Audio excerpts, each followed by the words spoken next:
Alright, let's go! For today's video, magluluto tayo ng chicharon bulaklak. Maha-high blood ka sa sarap. Alright. Kaya ready mo na yung amlodipine mo. Siguradong mahihilo ka sa pundador. Alright. Una sa lahat, first of all, laglagay tayo ng bawang, dahon ng sibuyas, buong paminta, dahon ng laurel at asin. Nagamit pala tayo ng pressure cooker para mapabilis ang paglambot sa ating chicharon bulaklak. After 40 minutes, ialis na natin yung pressure. Sobrang lambot na yan, insan. Putok-batok. Uhugasan ko nga lang ulit to para maalis yung mga nakadikit niyang scums. Then mag-a-add ng salt saka mo ramas-ramasin ng tong. Baka masinit kapag yung ima mo yung ginamit mo, boy. Alright.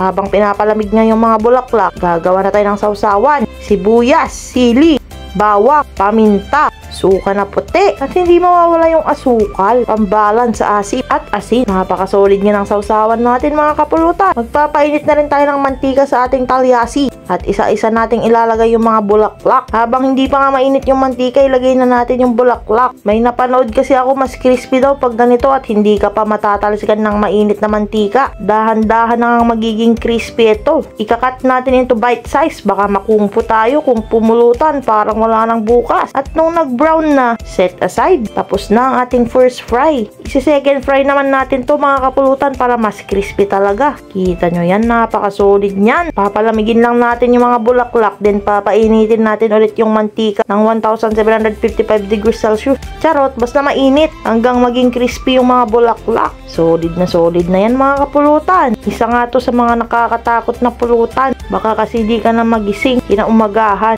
Charot, minsan lang naman. Alright.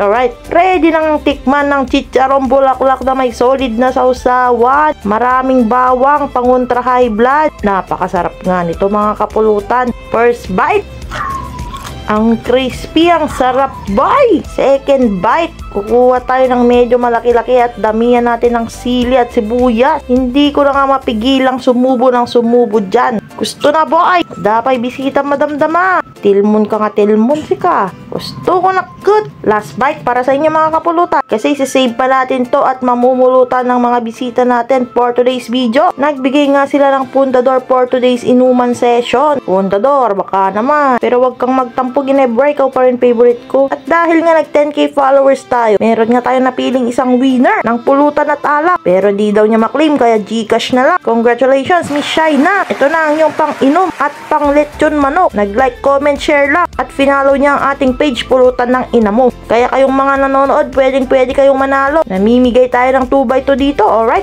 Thank you pala sa mga suporta nyo. Sulit-sulitin nyo ng pagsuporta. Kapag may lumabas na ads, wag nyo i-skip ha. Sa ganong maliit na bagay, natutulungan nyo rin ako. Alright. Hindi nga lang pala chicharon bulaklak yung hinanda natin, mga kapulutan. Special kasi yung mga bisita natin for today's video. Ay, kuya ko pala yan, di ko yan bisita. Cheers sa Dumlaw family! Shout out sa inyo! Salamat sa pagbisita at sa pagpapainom ng masarap na pundador. Alright. Ayun lang, mga kapulutan. Like, comment, share para manalo kayo ng 2x2. Follow us for more videos. Bye!